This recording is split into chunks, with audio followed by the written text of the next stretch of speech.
প্রশ্নবিদ্ধ এক বিচারের মধ্য দিয়ে আমাদের দেশের উল্লেখযোগ্য আলেমদেরকে ফাঁসিতে ঝুলিয়ে হত্যা করা হয়েছে। আমরা এই বিচার নিশ্চিত না করা পর্যন্ত দুনিয়ার কোন শক্তি নাই আমাদেরকে রাজপথ থেকে উৎখাত করবে। নত জানুর কোন ডিপ্লোমেসি ভারতের সাথে চলবে না। ভারতের সাথে সম্পর্ক হবে চোখে চোখ রেখে। আলেমের রক্ত আমাদের গায়ে লেগে আছে। যারা এত বছর ধরে, গত 16 বছর ধরে এই জেল জুলুম, অত্যাচার, গুম খুন এবং হত্যার সংস্কৃতি বজায় রেখেছে, তাদেরকে কারা এই বাংলাদেশ থেকে সেফ এক্সিট দিয়েছে তাদেরকে খুঁজে বের করতে হবে।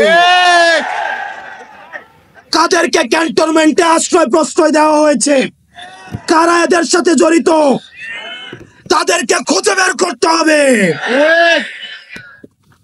পৃথিবীর ইতিহাসে আর কোথাও নেই একই সাথে শিক্ষক, বুদ্ধিজীবী, অভিনেতা, নায়ক, পেশাজীবী, শ্রমজীবী একই সাথে ফ্যাসিস্টের পা চেটেছে। আজকে আমাদের সময় এসেছে তাদেরকে খুঁজে বের করা। যেই ডাক্তার সেদিন আহতদেরকে চিকিৎসা দেয়নি, যেই জনগণের পয়সার কেনার বুলেট যাদের দরকার ছিল, যেই বিজিবি থাকার দরকার ছিল সীমান্তে, তাদেরকে ডেকে এনে তাদেরকে দিয়ে কারা গুলি চালিয়েছে তাদেরকে খুঁজে বের করতে হবে। আমার পুলিশ ভাইদেরকে কারা ব্যবহার করেছে তাদেরকে খুঁজে বের করতে হবে। যাদের কলম এই ফ্যাসিবাদের পক্ষে লিখেছে এই কলমগুলোকে ভাঙতে হবে। যেই যার জিহ্বা এই ফ্যাসিবাদকে সমর্থন জুগিয়েছে এই জিহ্বাগুলোকে আটকাতে হবে। যেই নায়ক, যেই অভিনেতা, যারা সিনেমা বানিয়েছে এই ফ্যাসিবাদের পক্ষে, লক্ষ লক্ষ কোটি দিস্তা কাগজ এই ফ্যাসিবাদের পক্ষে সমর্থন জুগিয়েছে, এই কাগজগুলোকে পোড়াতে হবে। আমরা দেখেছি গত 16 বছরে আলেম ওলামাদেরকে, যারা গণতন্ত্রের পক্ষে কথা বলেছে, তাদেরকে যখন জেলে নিয়ে যাওয়া হতো, তাদের কোমরের রশি বেঁধে তাদেরকে জেলে নিয়ে যাওয়া হতো। কিন্তু আমরা দেখছি আজকে যাদের হাতে 2000 শহীদের রক্তের দাগ লেগে আছে, তারা যখন জেল থেকে বের হয় মনে হয় শ্বশুর বাড়িতে পিকনিক করতে আসছে। আমরা খবর পেয়েছি ক্যান্টনমেন্ট গুলাতে, জেলখানা গুলাতে নাকি রাতের বেলায় ব্যাডমিন্টন খেলার আয়োজন করা হয়। প্রশাসন, পুলিশ প্রত্যেকটা স্তরে স্তরে এই ফ্যাসিজমের আখড়া গড়ে উঠেছে। প্রত্যেকটি জায়গা থেকে ফ্যাসিবাদকে উৎখাত করতে হবে। 71কে পুঁজি করে আওয়ামী লীগ গত 16টা বছর শত মায়ের বুক খালি করেছে, শত স্ত্রীকে বিধবা করেছে, শত সন্তানকে এতিম করেছে, শত মাকে সন্তান হারা করেছে। এই 71কে পুঁজি করে যারা এই 71কে আওয়ামী লীগীকরণ করেছে তাদেরকে বিচারের আওতায় আনতে হবে। 71কে পুঁজি করে যাদের ইজ্জত লুণ্ঠন করা হয়েছে, যাদেরকে ফাঁসিতে ঝুলানো হয়েছে, যেই ফ্যামিলিগুলোকে মানুষের সামনে লজ্জিত করা হয়েছে, সেই ফ্যামিলিগুলোর ইজ্জত ফিরিয়ে দিতে হবে। প্রশ্নবিদ্ধ এক বিচারের মধ্য দিয়ে আমাদের দেশের উল্লেখযোগ্য আলেমদেরকে ফাঁসিতে ঝুলিয়ে হত্যা করা হয়েছে। আমরা এই বিচার নিশ্চিত না করা পর্যন্ত দুনিয়ার কোন শক্তি নাই আমাদেরকে রাজপথ থেকে উৎখাত করবে।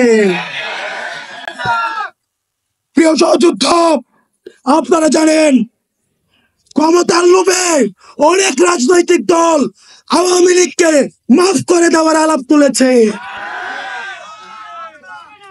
আমরা আপনাদেরকে বলতে চাই, মন্ত্রিত্বের লোভে, ক্ষমতার লোভে, সংসদে যাওয়ার লোভে আপনি যদি মনে করে থাকেন এই আহতরা রাস্তায় রক্ত দিয়েছে এবং এই রক্তের উপর, এই পিচ্ছিল রক্তের উপর দিয়ে আপনি সংসদে যাবেন, তাহলে মনে রাখবেন জাতীয় বেঈমান হিসাবে পরিচিত হবেন। যে আওয়ামী লীগ এখনো পর্যন্ত একটা সরি পর্যন্ত বলে নাই, এখনো পর্যন্ত তারা অপরাধ স্বীকার করে নাই। তাদের সাথে কিসের রিকনসিলিয়েশন? তারা ক্ষমা চাওয়ার আগে, তারা ক্ষমা চাওয়া তো দূরে থাক, তারা এখন হত্যার হুমকি দিচ্ছে বিদেশে বসে। কিন্তু আমরা দেখছি মুরব্বীদের মধ্যে তাদের জন্য মায়া হচ্ছে।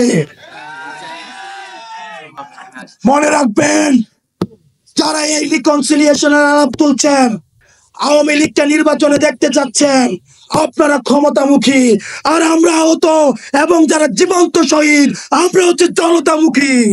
যতদিন পর্যন্ত না, যতদিন পর্যন্ত না আওয়ামী লীগের বিচার নিশ্চিত হবে, ততদিন পর্যন্ত আগে বিচারের প্রশ্ন। আমি মুরব্বীদেরকে বলতে চাই, যারা বিশেষজ্ঞ রাজনীতিবিদ আছেন, যারা রাজনীতি করছেন, আপনারা ক্ষমতায় যাবেন, গণতন্ত্র প্রতিষ্ঠিত হবে, ভোটাধিকার প্রতিষ্ঠিত হবে, এগুলোর জন্য আমরা আন্দোলন করেছি। কিন্তু আওয়ামী লীগের বিচার নিশ্চিতের পূর্বে তাদেরকে যদি আপনারা রাজনীতির ময়দানে ফিরিয়ে আনতে চান, তাহলে এই আহতদের রক্তের উপরে পাড়া দিয়ে আপনারা তাদেরকে বাঁচিয়ে আনতে হবে।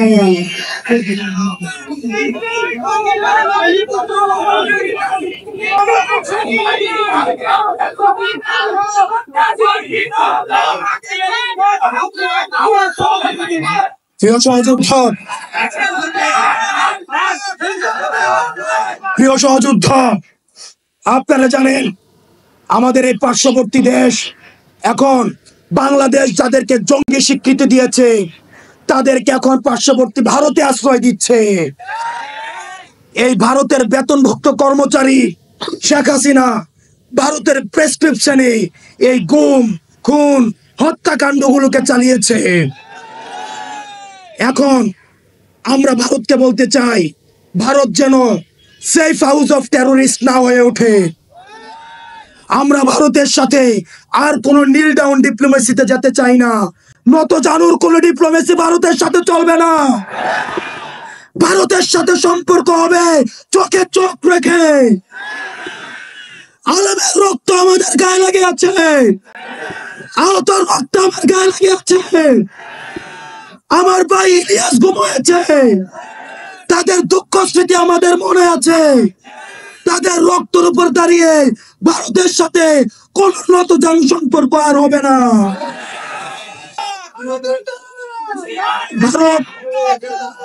ভারতের সাথে আমাদের সম্পর্ক হবে ন্যায্যতার ভিত্তিতে, আমাদের ঈর্ষার ভিত্তিতে। আমরা বলতে চাই, ভারত জঙ্গিদেরকে এখন আশ্রয় দিচ্ছে, জঙ্গিদেরকে পৃষ্ঠপোষকতা দিচ্ছে, এবং গুজরাট কসাই আমার দেশে সাম্প্রদায়িক সম্প্রীতির সে লেসন দিচ্ছে। আমরা গুজরাট কসাইকে বলতে চাই,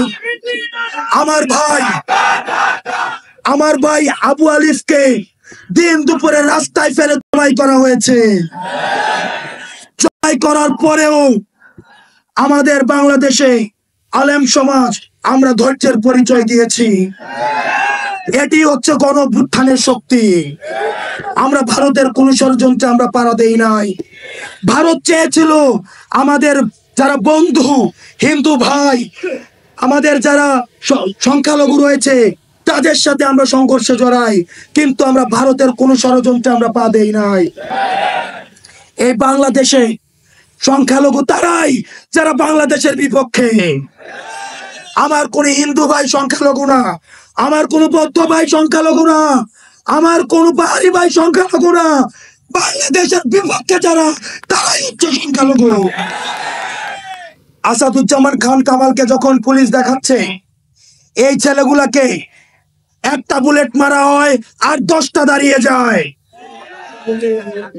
আমরা হচ্ছে সেই প্রজন্ম। আপনারা যদি মনে করে থাকেন যারা হচ্ছে সমঝোতার রাজনীতিতে বিশ্বাস করেন, যারা চাচ্ছেন ব্যাকডোর দিয়ে সমঝোতা করবেন, মামলা বাণিজ্যের মধ্য দিয়ে সমঝোতা করবেন, মনে রাখবেন এই প্রশস্ত বুকের উপর দিয়ে তাহলে আবার বুলেট যেতে হবে। আর কোন বাংলাদেশে সমঝোতার রাজনীতি নয়, আর কোন গুম নয়, আর কোন হত্যা নয়, আর কোন ফ্যাসিবাদের উত্থান নয়।